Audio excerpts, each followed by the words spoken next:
they look and they select for that stuff in the training, and then they refine that throughout your career. That's why those units, to me, have a better role in doing a lot of that stuff because they have that increased maturity and that ability to make those decisions. You've had all these tours. I'm sure you've seen some pretty terrible stuff. You seem pretty normal. I'm pretty the most fairly normal person I know.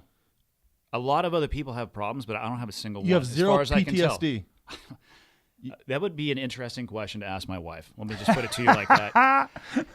So, when I got you could hang out with us. Well, I knew that right away. The minute I met him, I went. But that's the same thing with Tim Kennedy. That's the same with a lot of these guys because their psychological profile to go through that training. First of all, there's a specific psychological profile. You're pretty stable psychologically to begin with. I'm sure, but Second you of can't all- say all of them. But our right? job is different too, right? So PTSD is a very interesting thing. So when I got medically retired, I had to go and to talk about a thorough medical workup would be an understatement. So yeah, they diagnosed me with PTSD because they'll ask you questions about do you ever dream about killing people? I'm like, yeah. Every day that ends in Y. Really? Yeah. Well, you might have some PTSD, my man. But not if that's been your I don't job act for so on it long. though. I don't act on it. I mean, I'm not. They're like, the classic question is, do you get angry at people when they cut you off in traffic? I'm like, of course I do, but I don't pull out in front of them, pull them out of their car, and monkey stomp their head. I'm a goddamn American. Monkey stomp. We all hate that. I mean, you're holding a gun right now in your hand, but other than that, Yeah, perfect. Yeah. But so PTSD is interesting, and most people make the comment that guys in the special operations field generally seem to have less symptoms of PTSD, and I think there's a couple of specific reasons for that. And one, I think PTSD, and this is me personally talking again, is totally misunderstood. Sure. So it's not a disorder, right? It should just be post-traumatic stress. If you throw disorder on there, it makes people not want to talk about it. Right. And I had this argument with It's a great because it sounds like it's that kind of conveys the notion. Sounds like you're sick. Yeah, and also you're not going to get better. There's a negative It connotation sounds like a to it. chronic No, this kind is of thing. brilliant. Yeah, Continue. so there's a negative connotation to it, and most people don't want to talk about a lot of this stuff anyway. And I would argue with these psychologists when they were doing their workup on me, and they would, first off, I love arguing with educated people who have no fucking understanding of what it is I actually used to do, telling me how I should real be. life understanding, no idea, theoretical. Oh, you shouldn't feel that way. Well, I think you should go fuck yourself. How So many we tours both- did you do? Yeah, zero for those guys. Zero. So, Let's beat them up. Hey, man. if your body gets a cold, right, having a fever is a normal reaction, okay? So for the majority of guys in the military, the story arc of my career in the military was vastly different than 99.9% of the people in the military.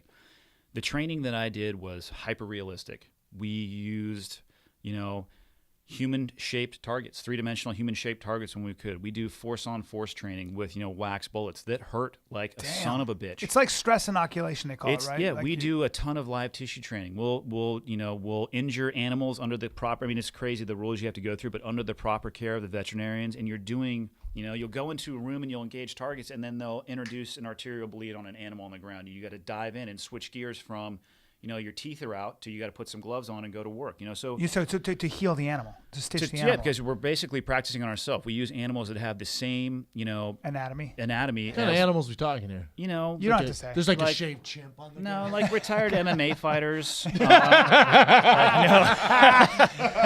It's Yes! yeah.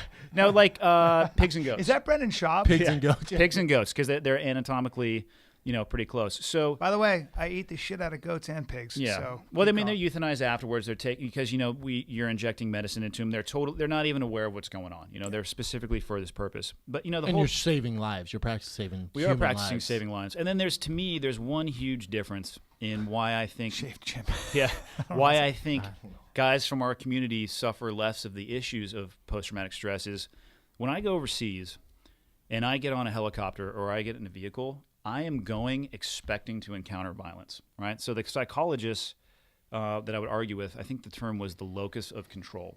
I am in control of when the violence is imparted. Like if I come to your house, I'm probably, to be honest, looking for a reason not to shoot you as opposed to a reason to shoot you.